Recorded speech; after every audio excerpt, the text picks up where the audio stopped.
Live from parts unknown, you're listening to Simon Miller's Pro Wrestling Podcast, the only wrestling podcast on the planet, we think.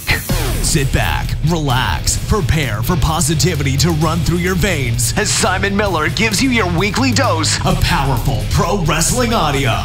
It is Miller Time.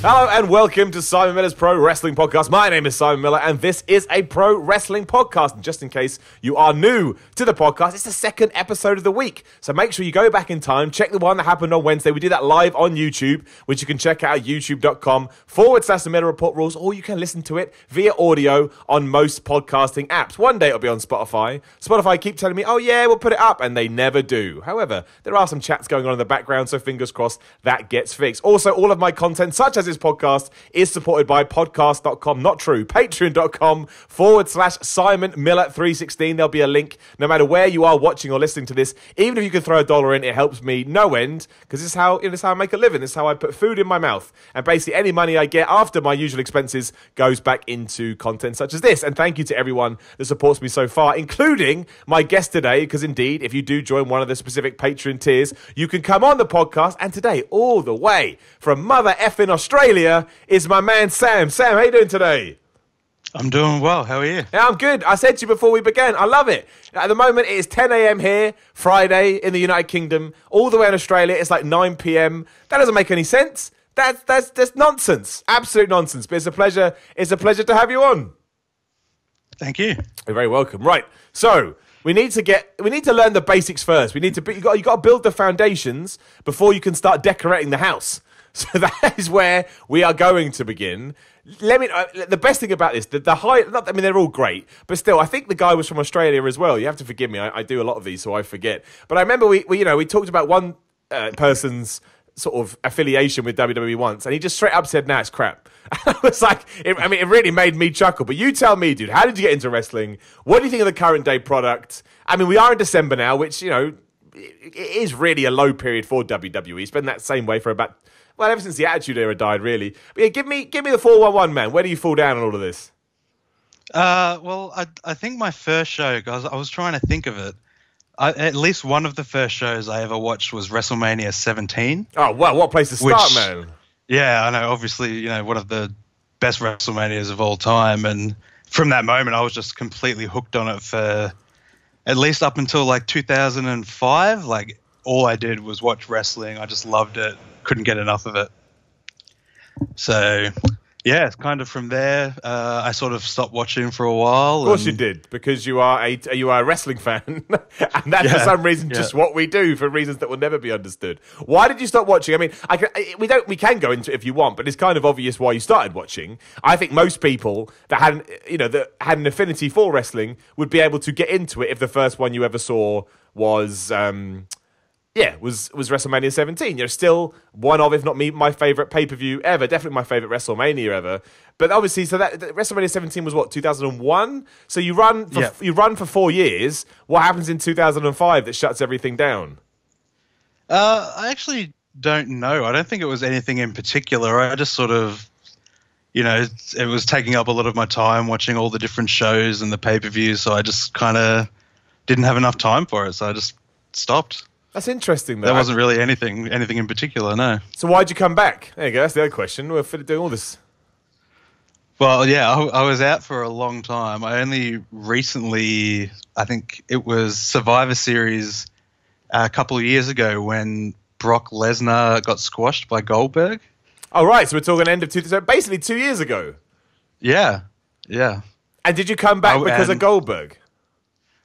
Well, it was. I didn't even like I told you, I started watching around WrestleMania 17, so I didn't really even know about WCW except for the invasion, which wasn't really the worst thing that's ever happened in wrestling history. Well, I loved it at the time, though. That was because that was all happening as soon as I was watching it, and it was cool to me back then. I guess so, because you had no. I think the reason a lot of people didn't appreciate it is because none of the stars came in, but also the way WCW in general was treated was crap. They may have all come in with a big sign. They may have all walked out the first episode they were on and gone with a big sign saying, "Look, we're going to lose," because it never felt like an invasion in the sense that WWE had. But I guess you had no reservations about any of that. You didn't know. So for you, it was just a bunch of new guys coming in, and you had a fun angle for a few months. Yeah, pretty much. That's crazy. Well, there you go. So you come back in a couple of years ago. Obviously, why? What made you tune in there? I mean, I can understand people coming back for Goldberg and then being like, oh, I mean, did you just hear about someone talking about it? I know a lot of people get into the YouTube stuff and they go for it from there. Like, what was your way back in? Yeah, it kind of was like the YouTube stuff. And, I started watching like all your ups and downs videos and that sort of thing. And I don't know, I just kind of started watching it, and of course I found out about the WWE Network, which just blew my mind. Yeah. And I was all of a sudden I got that, and I was watching all my old favorites and everything, and it was just great. And now, just because the pay-per-views are on WWE Network, I watch the new stuff now as well. Yeah, I think we all do, regardless of what criticisms we have towards WWE. We do all forget how amazing that WWE Network is. I remember having, I used to have VHS tapes piled up sky high and sort of stressing out about which ones to record over to get new events, because that was the only way to keep historic stuff. Obviously, YouTube's come along and that's helped. The WWE Network has changed it no end.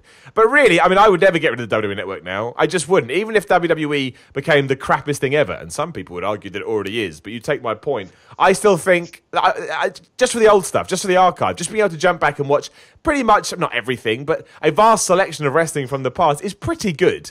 And even someone like yourself, I doubt you would do this, and I certainly wouldn't, but if you had wanted to catch up on that, how long was it, like 11 years since you gave up, you could actually sit there and go through every single damn thing. I don't have all that time. I've definitely gone back and watched some of the stuff I've missed, for sure. What was your favorite? I imagine you watch the Punk stuff, right? That's what most people do. They go back and watch Punk. Yeah, I saw a bit of the Punk stuff. I watched the Money in the Bank, the infamous match, which was obviously really good. But I didn't really know much about Punk. So, what do you think of wrestling today? Because obviously, when you joined in, it was amazing. I think if nothing else, it was amazing because of how exciting the crowds were. But you come back, obviously, in a very different time in 2016. I actually enjoyed the latter part of 2016. I thought the Goldberg, Brock Lesnar stuff really lit a fire under WWE's ass. But obviously, you stuck with it. So what is your impression of the current product now compared to what it was, 15 years ago or whatever, 11 years ago? Well, like everyone else, I love NXT. I think NXT... Of course you do. And, I don't have cable here, so I can't actually watch SmackDown or Raw. So basically, because NXT is on WWE Network, I can watch that. Yeah. And, takeovers are obviously the best. Like, you don't get any better than that. But in terms of the main roster, I'm kind of into it, but not really. See, it doesn't surprise me, though. I think a lot of people like that days. And I was having this conversation with someone the other day. Maybe we can start here. I don't actually think it's necessary to watch Raw and SmackDown anymore to keep up with pro wrestling. Like, I think you can be people will go, oh, that doesn't make you a fan. I'm not into, you be whatever kind of fan you want to be. But I genuinely don't think that you need to, you don't need to watch it as religiously as we once did back in the day. Because, like I say, I'm not saying that it's financially as viable or it works in the same way that you need a product to get hot again. But because of all the YouTube stuff, because of social media, because you can just read the results that somebody will paste online, and because you do have shows like NXT that you can tune in for the network once a week, how many times they air it in terms of pay-per-views, to get the wrestling fix, you can still have the conversations like we're having right now as wrestling fans without actually sitting there and consuming 5 hours of WWE TV a week. Because I'm going to get on a limb, and please do correct me if I'm wrong, and say, I imagine you probably don't feel like you're missing out on anything. You probably feel like, if anything, you're ahead of the game because you're not sat there sitting through 3 hours of Raw every week. Well, I just don't have that much time, and I'll watch clips on YouTube of what's happened, or if there's a particular match that looked like it would be good. Like a few weeks back, there was, I think, Shinsuke Nakamura versus Rey Mysterio or something like that, and I wanted to watch that, and I'll still watch bits and pieces, but 3 hours of Raw and two hours of SmackDown is just too much. It is too much. Who's your guy these days, though?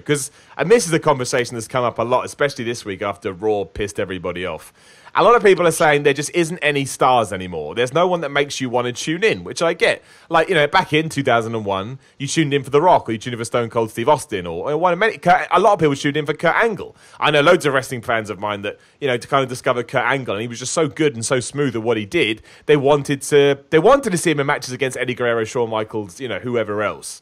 Nowadays, you don't really have that. I mean, and if you do have that, again, I'm sure you've got guys on NXT you like to tune in, but they haven't crossed over to this mainstream audience in the same way people were 15 years ago. And that is something that WWE is lacking. And the other reason, of course, as well, John Cena did it. I mean, it was a weird experiment, but it worked. Obviously, we tried it again with Roman Reigns. The Roman Reigns situation is utterly different nowadays. But the fact of the matter is, he didn't do exactly what WWE wanted him to do. And now we find ourselves in this incredible situation where there is nobody sat on top. I mean, Braun Strowman may get there. Drew McIntyre may get there. I think you could absolutely make an argument for someone like Becky Lynch or Ronda Rousey taking up that spot. But if you're tuning in to WWE these days for a superstar, there's not one. At least I don't think so either. There are guys and girls that fans associate themselves with and know who they are. But outside the bubble, that's it. It's like you either tune in for WWE or you don't. Do you kind of see that as the issue at the moment? Or do you... I mean, the other thing is you've kind of hit the nail on the head as well. When you get older, you just don't have time for that stuff. It's like with video games. I say this all the time, but if a video game was under 20 hours, I'd be like, well, that's a waste of my time. Now, if it's over 6, I'm like, whoa, you're asking a bit much from there, friend. Yeah, well, I just played Red Dead Redemption 2, and that took me forever to play, so that's probably the longest game I've finished in the last You finished Red Dead 2? Well, the main story. How many hours was that?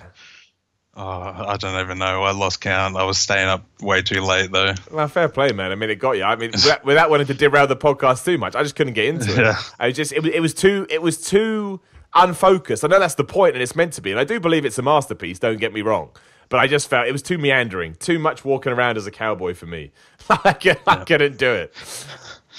Yeah, but anyway, with what you were saying, I mean, there's no one really on the main roster that is that guy, like you were saying, but there's so many guys that they could do it. So you just feel like so easily they could make them big stars. But they're just not doing it. Like Seth Rollins, if they made him the guy, 6 months ago, that would have been amazing. If he was put in that spot that Roman Reigns was in, I think that would have been money. Why do you think they didn't do it? I understand the initial argument is going to be, well, because they were so dead set on this Roman Reigns thing. But at the moment, it's not like Seth Rollins has been allowed to throw himself into that position. Now, yes, the rumors are come WrestleMania 35, we're getting Brock Lesnar versus Seth Rollins. And if that is the case, you got to imagine that he is going to get his run on top. But, I mean, do you think there's any reason for the delay? Do you think he's only getting it now because of the Roman stuff? I mean, a lot of people say Seth Rollins, and yet, the people that seem to disagree are the people that are pulling the strings. Yeah, I don't know. I mean, I don't want to sit here and, armchair book or anything, but it's, I really don't know. I don't know why they're not doing it, but it's just the way it is, I suppose. Well, dude, it's a very good attitude to take. It's like, well, that's just the way it is. I mean, let's talk about, we don't really ever get into the nitty gritty of NXT, simply because usually the main roster stuff comes and there's so much to talk about. But when you started getting back into wrestling in 2015, I mean, NXT must come across like a bit of a strange concept, because you're like, okay, we've got we've got a promotion here being booked by Triple H. I mean, that's the first thing you've got to get your head around, which is, it is different if you are used to seeing Triple H in sort of the mid 2000s and stuff. Also, it's on the network, which is a brand new kind of exciting thing. But also, here's a bunch of brand new guys that you may, you probably don't know who they are unless you're kind of super interesting and you followed their career on the indie scene. But even then, you can't expect a wrestling fan to know everybody.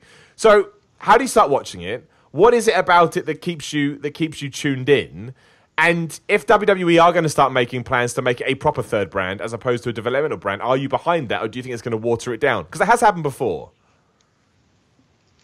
I started watching it purely because I just started hearing all the buzz around it, how good the matches were and that kind of thing. And Yeah, the fact that the show is only 1 hour, I only have to spend 1 hour a week watching it to keep up with it is great.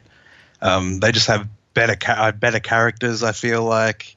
I mean, it's perfection in wrestling, if you ask me. Wow. Dude, you just spam my comment filter for at least the next week. I know, but it just is, to me, the quality that we're getting from NXT now is just absolutely phenomenal. How are you a man that listen? Do you know spoilers or do you not know spoilers? No, I don't mind if I run into them, but I don't go out of my way to read them. Okay, can I bring... Because I don't know if this is aired or not, because I watch NXT in a bizarre way where I just catch up at the end of each month. Do you mind if I bring something up to talk about that may spoil the NXT for you? No, I don't mind. Okay, so there's a warning for you as well, if you do want to tune out. Again, I don't know when this airs, because I hear so much information these days. I'm not trying to be that guy, but I get confused. So this may have aired actually on Wednesday, I don't know. But I haven't caught up on Wednesday's show yet, is my point. I do know that at the end of either a recent or upcoming NXT, obviously Tommaso Ciampa is beating up, or is having a hoo-ha with Aleister Black, and Johnny Gargano gets involved, and obviously they hit their DIY finisher onto Aleister Black. Now, this is by no means any kind of reforming between Johnny Gargano or Tommaso Ciampa. We don't know. It could just be, using a move they know they can, within kayfabe terms, them using a move on somebody that they don't like. My enemy of my friend, blah, blah, blah, whatever that stuff is. Now, I've seen a lot of people go nuts about this, because you mentioned how good the storytelling was. I actually like it. I like it. I think doing stuff like this has complex storytelling and kind of underlines that Johnny Gargano hates Aleister Black so much and wants to win that title from Ciampa so much he's willing to team with him until he gets to that point. The counter-argument to that is... well, it's dumb. Look at everything that Tommaso Ciampa did to Johnny Gargano, and now they're teaming up and helping each other. I think that's jumping the gun a little bit. I certainly don't think this is them coming back together. But as a man that is clearly very invested in NXT, I want your opinions on it, man. Like, I don't know if you've seen it, I don't know if you've heard about it, but just in general, what do you think about this three-way between Aleister Black, Johnny Gargano, and Tommaso Ciampa? Well, I hadn't heard about that, but that sounds interesting to me. I feel like people might say that that's weird because they were such big rivals and everything, kind of like what they did with the Charlotte and Becky when they hugged. I guess, although it sounds like it's completely different, I'm not sure. I haven't seen it, so. But I mean, if they brought back DIY together for a one night thing as a tag team, I think that'd be an interesting next step to go with, maybe. What do you think? Well, would you need to see Gargano turn on Ciampa at the end, though? Do you feel? My point being is that I agree with you. I think NXT storytelling is great, and I think the reason it works so well is because it has a kind of depth that main roster story booking doesn't have. So when Becky and Charlotte hugged, I know they've gone back on that now, but it was a shallow kind of a thing where they were just trying to get through that night, and now a couple of weeks later they're trying to make it work. I don't think NXT does that. I mean, admittedly, NXT has a lot of things going for it in the sense that they don't have to worry about changing their storylines on the fly because, they record a month's television's tapings at a time. So they may already know what's going to happen. So they're like, well, we can put Johnny Gargano and Ciampa back together because we know in 3 weeks' time, Gargano's going to do this and it's going to prove it was all, him doing it for his own benefit. And that's the best thing about NXT. And I guess what I think happens a lot of the time is I think NXT still gets thrown into that WWE bubble. I think, they're just doing there, they're just doing that. I don't think that's true. I do think it's booked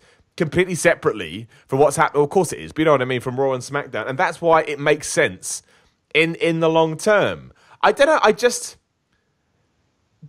the other point I want to make is, Vince McMahon obviously is going to vanish one day. I think that'll be a sad day when that happens, of course. I know a lot of people, aren't very fond on Vince McMahon. Moral stuff aside, I think, he's a great wrestling promoter and he's provided me with sort of hours of entertainment over the years. But do you think that Triple H can take this kind of idea and actually bring it to Raw and SmackDown? Or is that fundamentally impossible? Because, again, when he's booking NXT, he's booking it for guys like you. He's booking it for guys like me. He probably specifically had in mind a dude like you, Sam, that has gone away from wrestling, will stumble back into it, find NXT and go, oh, man, this is the wrestling I've been watching. And then Raw and SmackDown can be whatever they want because they want to get you, they want to get me, they want to get my mum, they want to get my sister, they want to get Jack that lives down the road. They want to encompass everybody.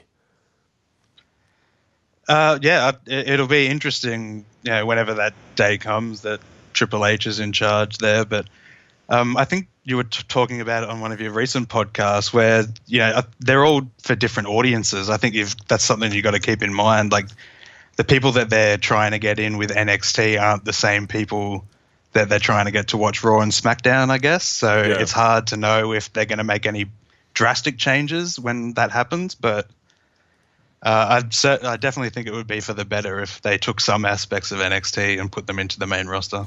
If they did do that, even with your limited schedule, are you going to start watching Raw and SmackDown? Let's say Vince, he doesn't die, because I'm not booking Vince McMahon's death. That's horrendous.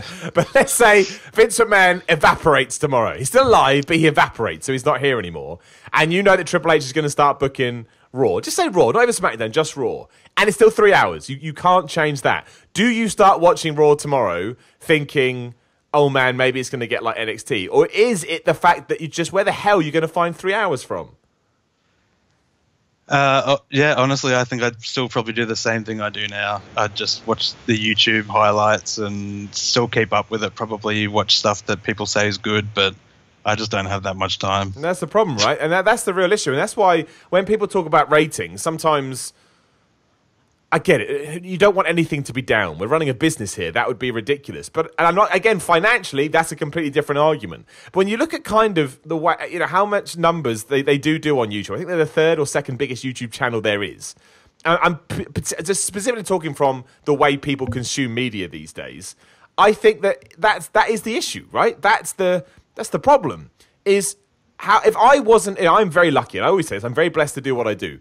But if I wasn't doing that, how the hell am I going to find the time to watch, let's say there's a pay-per-view, 9 hours of wrestling a week? Like, where am I going to get that? I don't know where I'm going to pull that from. And the other issue you have as well is, let's say that Raw does become the best show ever, better than it ever has been. You're still asking people to sit down there and watch 3 hours of anything at a time. And someone said to me the other day, because they watched wrestling, and I said to them, they said to me, oh, it sounds like a soap opera. I mean, the difference with a soap opera is you watch half an hour Monday to Friday. So it is asking you more than 3 hours a week, but you can spread it out over 5 days. And it's so much easier to find half an hour in one day than it is 3 hours on a Monday evening.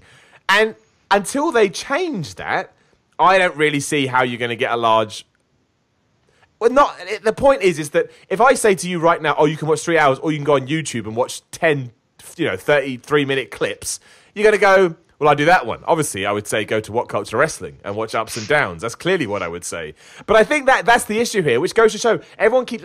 Again, this is a rambling thing, but people go, oh, Vince McMahon needs to go, Triple H needs to be in charge. Look, maybe great, maybe the worst thing ever, I don't know. But it doesn't get rid of the fundamental issue that Raw is 3 hours long and a lot of people don't want to watch 3 hours of wrestling. I mean, when you came back in 2015 or 16, whatever it was, that must be one of the first things you hear about. And you must be like, well, I ain't doing that.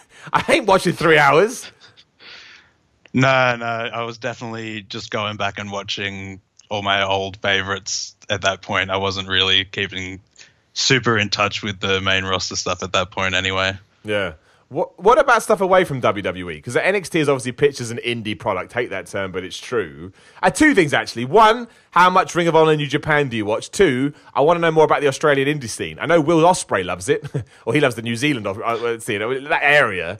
Yeah, I mean, you just an NXT WWE guy, or do you kind of check out other stuff as well? I've checked out not a lot, to be honest, but I did watch All In, which was my first time seeing a lot of those wrestlers, actually, to be honest. Yeah. And that was just great. What made you get that, though? Kingdom too. Okay, so there's a kind of what's the word I'm looking for? There's a kind of crossover there, right, between All In and New Japan. Like, what was it about those two things that make you go, I want to watch it? Oh, just the hype around them, I guess. Everyone's talking about it. Even through, whether it's What Culture videos and all that sort of thing, or there's so much hype around all of it. So I did go out of my way to make sure I just checked them out because they sounded awesome. And what did you think when you see it? Like, what's your favorite? Because it is different to WWE. I know some people can't believe it when I tell them this, but it's true. I know a couple of people that are very, very strong WWE guys, and while they understand the sort of the hoopla around it, when they actually sit down to watch, they're like, nah, I can't. It's too much. It's too much for me. Yeah, I mean, it's still a lot of wrestling to watch, so that's probably why I haven't checked out as much as I would like to of wrestlers like the Young Bucks and Kenny Omega and all those kind of guys. But again, I keep on saying it, but I just don't have the time. No, I get no, dude. There's nothing wrong with that, man. I completely, honestly, I think there's a big problem that people have. Because obviously, entertainment time is a bit like finances. You only have so much of it you can give. As we know, you decided to give a lot of your time to Red Dead Redemption 2 recently, so that throws it out. That throws it out the window too. Quick tangent. Are you playing Red Dead Online? Have you tried Red Dead Online yet? I have not tried it yet. Oh, dude, no. You should do it, man. It's really good. It's really good. As a cheap plug, I played it last night on my YouTube channel, youtube.com. For some report rules, streamed it. Go check it out. It's honestly, I think I prefer it to the main game, but that is another conversation. Well, another plug. We'll talk about that on The Week in Gaming, which is my gaming podcast. So please do jump over there. So we mentioned people like Kenny Omega and Cody Rhodes and the Young Bucks and everybody like that. Taking the whole, I don't have time to watch it out the window. Do you try and follow them? Like you say, you mentioned you follow WWE on the YouTube stuff. Do you try, now that you've seen All In and you've seen sort of Wrestle Kingdom and stuff, do you try and keep an eye on what they're doing? Or do you just kind of let them come and go into your sphere of influence as and when works? No, I definitely keep track of them. I watch Being the Elite as well, so I sort of keep track of it that way. I follow them on Twitter and all that sort of thing, so I sort of know what they're doing, but it's more the actual matches themselves, I guess. I haven't seen the whole bunch. And what do you want them to do in 2019? Obviously, Cody Rhodes did an interview the other day where he said, no one is going to believe the extent of my announcement come next year, which made me laugh because the first comment on that article was, well, we will now. I was like, that's brilliant. What do you want to do? Obviously, changing the game, proving that you don't need to be with WWE to make money. I saw yesterday, I think it's a small stat, but I look now and I'm saying this. I thought just randomly I saw that Cody Rhodes is up to almost 1 million Twitter followers, or like 800,000 Twitter followers, or something like that. And it's just one of those things where you're like, wow, it's probably more than when he was in WWE. That's crazy. So I understand it. It's difficult to watch in terms of your time, but what would you like to see them do? What do you think the wrestling industry needs to maybe get back to where it was from guys like that who really do have a lot of influence? Well, I just want to say first off, I think that they're trolling 100%. That's my opinion. Dude, brilliant. I love it. Why so? I've just got a feeling. I don't know. It just seems like the kind of thing that Cody might do. I don't know if, but I've got that feeling. Trolling in what sense, though? What do you imagine they will actually do instead? I really don't know. I did say, not that I think this would happen, but I think I saw a tweet or something saying, wouldn't it be funny if it was a whole different promotion, but on the WWE network, like they do their own thing, which obviously would be ridiculous, but... So wait. Just something funny I saw. So you think someone pitched the idea that they get their own show, but the show airs on the WWE network? Yeah, I know. I know that's not going to happen, but I just thought it was a funny idea. Why do you want to crush the hopes and dreams of many of fanboys, Sam? That would. No, I hope that they do start up their own promotion. I think that'd be awesome. But how does it? My only thing is, taking all the stuff out of the door, like, they need TV. Of course they do. TV is still massive in these days. My only thing is, they need people like you and I to watch. And our big theme, our hashtag of this conversation is we struggle with the time as it is. So let's say you've got a promotion, right? What's called All Elite Wrestling, AEW. They've got Cody Rhodes, they've got the Young Bucks, they've got Kenny Omega, they've got Marty Scurll, they've got Hangman Page. Hell, even Okada turns up now and then. Probably not going to happen, but we're gonna stack this. And who else do people love on the indie scene? Oh, I don't know. Phoenix, Pentagon Jr. They're all in there, and it's a 2-hour show every Tuesday night. And let's say that it's October next year, so SmackDown's moved to Friday, so nothing's getting in the way. Are you actually, and let's say it's on a station that you have in Australia. That's the kind of TV deal they've got. You can tune in at 8 o'clock p.m. every Tuesday night and watch 2 hours of that. Are you going to do it? Like, really? I mean, we want it to happen and we wanted to support them, but would you, I'm not saying go out your way is a bit harsh, but I'll say it anyway because I can't think of anything else. Would you go out of your way to watch that show? Like, or would you have to get amazing word of mouth before you tuned in?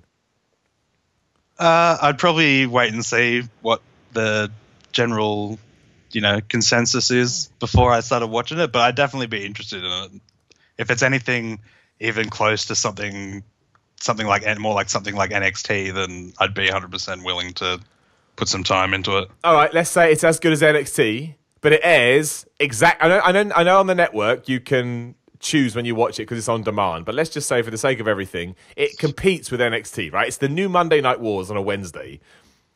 What do you watch? Like, you can only pick one. Well, my point is that my worry is, look, I want AEW to happen. I want it to be a smash. I personally would go out of my way to watch it, especially at first, to try and support it. Not saying I think it's wrong if anybody doesn't, but my point is that I love to. I feel like I just want to help people as much as I can, even though it's only one vote, one view. But you're going to stick with NXT for the time being, right? You're going to have to be won over by them. I mean, yeah, if you're giving me the choice between the two, I'd go with NXT, because at least I already know that that's good. But, okay, I'm trying. This is my thing. I want AEW to do well. I just think it's such a competitive market right now. I don't know. Maybe I'm probably being too harsh. I just want it to do well. Let me rephrase that. I want those guys to do whatever it is that they want to do. And that sounds ridiculous, but it's much like this WWE NXT UK hoopla at the moment, where everybody, I don't know whether you've heard about that, but everyone's mad because I think WWE's offered them new contracts that says they'll pay them more money, but they can't work certain promotions, and everyone's waving sell out, sell out. I don't believe in selling out. Taking moral stuff out, that's different. If you're doing something morally wrong, that's utterly different. But personally, for me, I don't believe you can sell out. I don't think it's possible. Like, you do what you do, you work hard, and if a big company comes to you and offers you good money and you're happy with that, good for you. It's not your responsibility to turn those things that are going to, help you out in the future. So I don't really buy into that kind of stuff. I realised one thing I should have asked you, just jumping around the place as I always do. When you were watching in 2001, when you started watching, who was your guy? I always like asking that question because someone the other day was talking about Fit Finlay, which was the greatest out of nowhere answer ever. Look, I know Fit Finlay's got mad respect from his peers, but you rarely hear it from fans. Like, you get Stone Cold Steve Austin, The Rock, Triple H, Undertaker. That man loved Fit Finlay. I was like, good for you, my friend. That is brilliant. Hey, Fit Finlay's good, but he was good. Yeah, he was. My guy was probably either The Rock or Stone Cold. I mean, those were the two big guys. So definitely loved The Rock. His promos were always so funny to me because when you're 10 years old, everything he says is funny. How do you? So that's true. But how was it? I don't want to get into like a conversation about entertainment in Australia, but I don't know. What did you used to watch it on back then? Did you get like a live feeding? Did you have to wait to catch up? Because in the UK we had to wait 5 days, and then we got a show on Friday evening. Well, I definitely wouldn't have watched it live because I would have been, I think, in school when it was on. But we must have recorded it somehow and watched maybe VHS back in the day, I guess. We would have recorded it and watched it, or maybe there were replays on. I can't quite remember. Yeah, because I always forget that now. Obviously, we're so used to, again, the internet being amazing. You want to watch it, live. You absolutely can. But yeah, we had to, over in the UK, we had to wait till I think it was 8 o'clock on, maybe it was 10 o'clock. I don't remember, but it was 2 hours on a Friday. And did you get WCW at all as well, or did that not make it? I don't know because I was never into it. Of course, yeah, you never when watched it. WCW was big, so I'm not 100% sure. Who knows? WCW just this minute. Who knows? It must have been fairly big. I think it would have been on a station at some point down here. And why? Obviously, let's just say we'll go focus on The Rock because Stone Cold Steve Austin kind of had a more traditional post wrestling career. What? Because I was actually watching a Rock Instagram video this morning. Somebody tweeted it to me, and I clicked it. And he's talking about how his headphones are now the #1 selling Under Armour product or something. I don't know. And every now and then, I kind of have this moment where I'm like, how the fuck did this happen? Like, I remember when The Rock was coming out, and he had curly hair, and it's called Flex Cavana, whatever the hell his name was, and now he is. I mean, I think it's undeniable. Like he's one of the biggest, if not the biggest, celebrities in the world. Like, I used to watch wrestling quite crazy when I was a kid, and my mum didn't really know who The Rock was, but now she's well aware who he is because you can't get away from him. Like, what? As a man, like I say, as a man that got into wrestling, and you're still watching it now, you've come on my podcast, which I really appreciate, basically because of someone like The Rock. What the hell do you think? I mean, because they're probably never going to happen again. I'm sure there'll be some crossover success, like Batista's doing great and John Cena's doing great, but they're not The Rock. You know, let's not. And Hulk Hogan tried, and again, not The Rock. So, do you ever just have these moments where you're like, what the hell? Yes, absolutely. It's crazy. It is crazy. Let me see him in for a poster for these big movies, and you just think that was the guy walking around telling people to stick things up their ass and all that, and making a lot of jibes today that would not fly. That would certainly not fly in 2018. No, I just think it's. I think it's crazy. A lot of people argue it, but he's the most successful wrestler ever. He just is. If the goal of a wrestler is to make a living for yourself and make an impact, who bigger than The Rock? I don't think there's an argument. No, definitely not. He's just so huge now, you can't even believe it. No, it's crazy. It's not. And actually, as we brought up The Rock as well, we don't usually talk about this on here, so you're gonna draw the short straw to a certain extent. Obviously, we mentioned Hulk Hogan. I did actually want to talk about this on one of my podcasts, so we'll just do it now because I get a lot of people getting in touch with me each week about it. I think I made it quite clear, quite transparent that I'm not saying he can do whatever he wants, and WWE can do whatever they want. They're not doing anything legally, wrong or anything like that. It's a moral question. I personally just know that when he comes out on TV, especially at Crown Jewel, I was like, I don't really want to see this. I don't know if I'm getting anything from this. It kind of feels a little bit. I don't know. I can't even think of the word. Difficult. I don't know. I mean, what do you think? Because you kind of missed all the Hulk Hogan stuff if you only started watching in 2001. Obviously, you know about his legacy. I know he hasn't come back to proper TV yet, but I mean, do you want to see him back? When you heard about the Crown Jewel stuff, did you care? Did you not care? And there's no right or wrong answer. I just, I don't want you to feel backed into a corner or anything. I'm just intrigued about your thoughts. I feel like a little bit the same as you do, really. I mean, I don't see what any benefit that comes from him coming back at all. Regardless of all the things he said, and he apologized and everything, but it's just we don't really need him back. He doesn't have to come back. No, I don't think so. I don't know. It's such a hard thing to talk about because I don't know. The situation is obviously controversial at best, and it's difficult. And yeah, when he comes out, I'm just like, I don't need to see this. It's just not for me. Looking forward quickly as well to WrestleMania next year. Not to WrestleMania necessarily. Actually, let's focus on TLC because I want to talk about Becky Lynch and Charlotte and Asuka. Let me phrase it. I mean, again, I'm only trying to tie this into when you started watching wrestling. I mean, when you start watching wrestling in the early 2000s, obviously women's wrestling is not what it is now. There are a few questionable things that went on. This morning, I saw a skit that Shelton Benjamin and Trish Stratus did that I could not believe. It was the most cringeworthy thing I've ever seen in my life. What? Just give me a take on all the Becky Lynch, Charlotte, and now Asuka being involved in the TL stuff, and the Ronda Rousey stuff. I mean, what do you think of it so far, and where do you want it to go? Because my new worry, I don't want to say worry, because maybe WWE makes it work, but my new thing is that Asuka's been inserted into this match because come WrestleMania, they're actually going to do Becky versus Asuka and Charlotte versus Ronda. And no two ways about it, that is going to annoy people because they want to see Becky versus Ronda, especially after it was taken away with them at Survivor Series.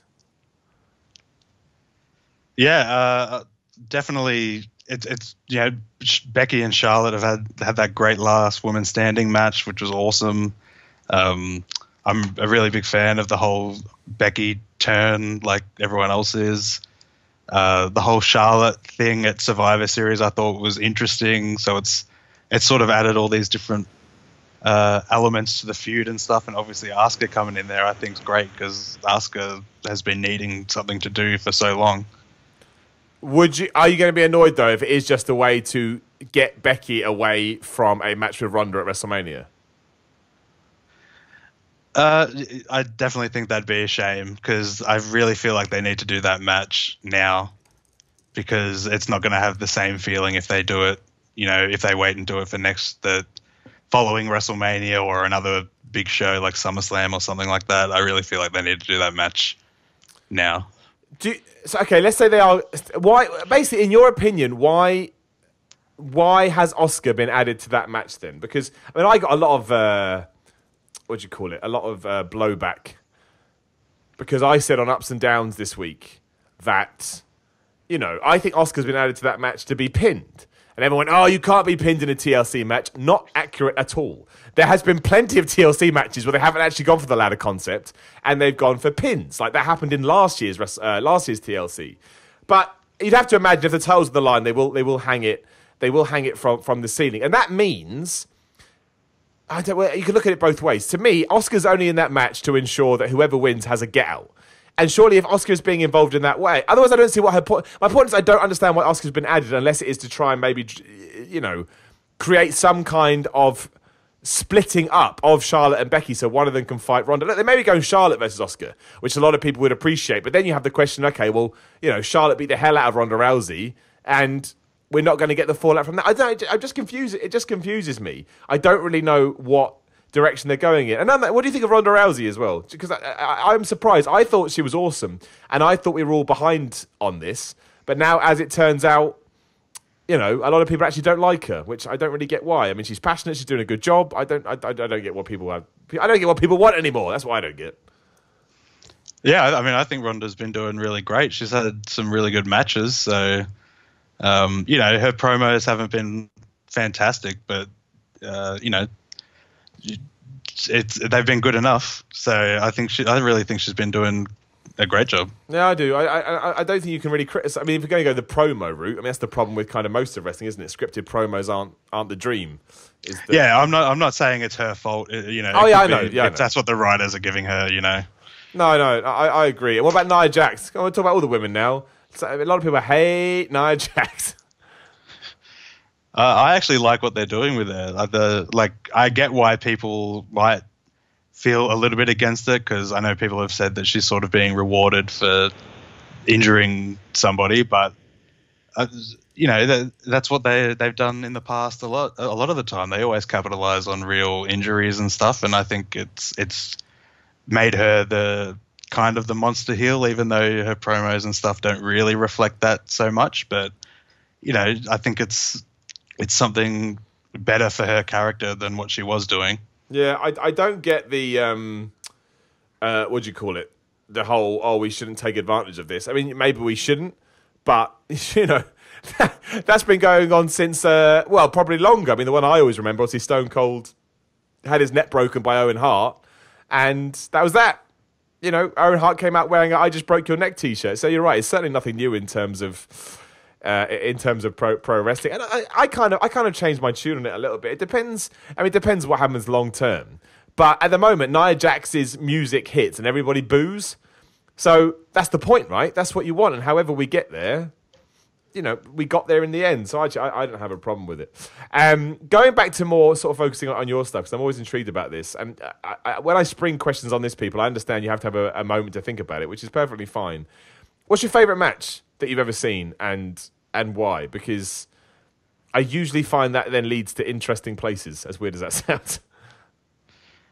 I was always in recent memory, and there might be like a recency bias there, but the North American title ladder match at the TakeOver for WrestleMania this year, I think it was.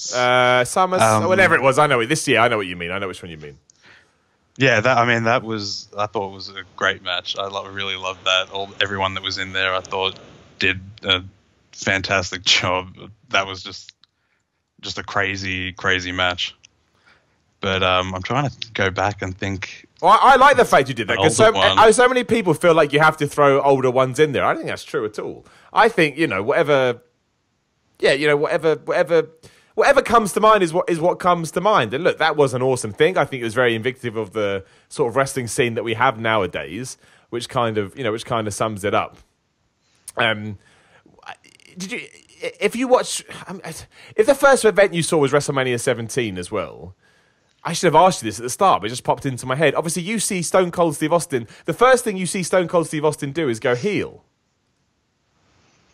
Yeah, I kind of only knew him initially as, the kind of crazy guy he was playing and as the leader of the Alliance and all that sort of thing. I'd missed everything before that, so I didn't really know the Stone Cold beforehand. And what's your opinion of that Stone Cold? Because look, it's a controversial opinion. Now, obviously, good guy Stone Cold Steve Austin is the best. However, Crazy Stone Cold in charge of the Alliance is one of the best characters I've ever had because he used to crack me up because he was absolutely nuts. The only reason people didn't like it is because they were used to what they had before. You never had that. So when you've got a guy walking around being paranoid, saying what all the time, I mean, you know, do you like it? Or then do you find out about original Stone Cold and you don't like it? I mean, yeah, I mean, I should have thought about this earlier. How do you take him? Oh, I loved it. I thought it was so funny. All the what chants and everything, I thought was great. You know, he was just like so. Like I remember, obviously, I was really young when it happened, so you know, I'm still in that place where I sometimes think it's real, but I know it's not, and it's in this weird sort of thing. But there was an episode where Stone Cold threw Kurt Angle's gold medals into a river or something, and I was just like, I can't believe he's done. That is why wrestling will always be better when you're a kid, because you can buy into that kind of a stuff. And there's no two ways about it. Like, I don't want to be that guy and, you know, roll your eyes, but you do get a bit more cynical when you grow up. And especially if you're watching wrestling in 2018, you can't.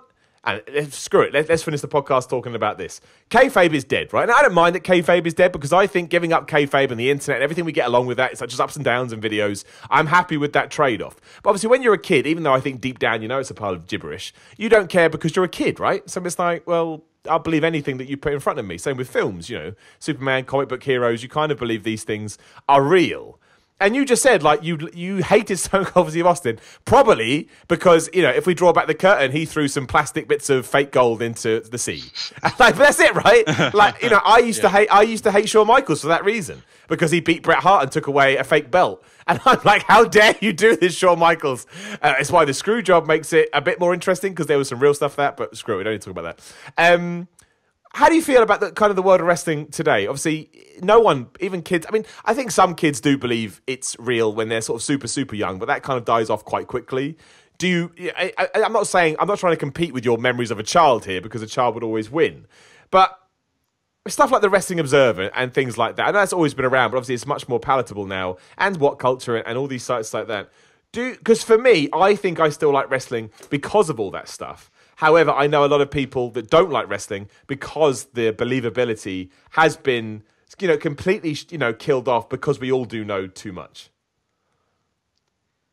Yeah, it's interesting because, you know, I'd say I probably love wrestling now more than I ever had, even back then, because I've really gotten obviously more into, I guess, the matches themselves and how the match is put together, and I think in terms of like wrestling quality, it's really good these days. Like you don't have to go too far to get a really good match. So in that way, I think wrestling's, you know, great today. And in terms of the whole, you know, kayfabe being dead thing, I don't think that really that doesn't matter to me anyway, because, you know, obviously at this point I know it's fake, so you just take it for what it is, and it's great. I think athletically it's definitely better now than ever has been. Obviously, when you joined in, I think that kind of movement was starting. But obviously, you know, 10 years prior, you had Hulk Hogan and Ultimate Warrior. And I loved all that stuff. Like, I really love all that stuff. But it's not as good if you're looking for athletic wrestling. You may prefer it. But if we're talking about athletic, it's weird, isn't it? Because kayfabe is dead, and yet wrestling is actually kind of more believable now than ever because they act more like athletes. It's a very strange back and forth. But you're right, I think the actual standard of wrestling now is pretty much good everywhere, which is why you can kind of tune into any kind of federation or indie promotion. You're probably going to get good wrestling, and if you can't, you better have something else you can bring to the table, because the fans today are far more discerning than they ever have been.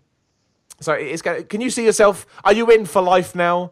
You know, given the way that wrestling works, do you ever see yourself fading away again? Or is this, for example, when WrestleMania 40 comes around, do you think you're still good? Do you watch WrestleMania as well? Do you find time to watch WrestleMania? I guess you do, yeah. You mentioned the pay-per-views, yeah, of course. Yeah, it takes me a couple of days usually, but I get through it. Yeah. And do you think in so you had an 11-year break. So yeah, in 11 years' time, in 2029, oh gosh, I'm going to be so old I have to shoot myself in the face. Do you think you'll still be watching pro wrestling? Because I kind of know deep down that even if everything I did, I mean, touch wood and fingers crossed it doesn't, sort of fell apart, I don't think I'd watch it as kind of strenuously as I do now. But I'm 99% sure I will still keep up. Like, I'll always be part of the wrestling community one way or the other. Yeah, I mean, I definitely think I've got the bug for it now. I can't see myself stop watching it anytime soon.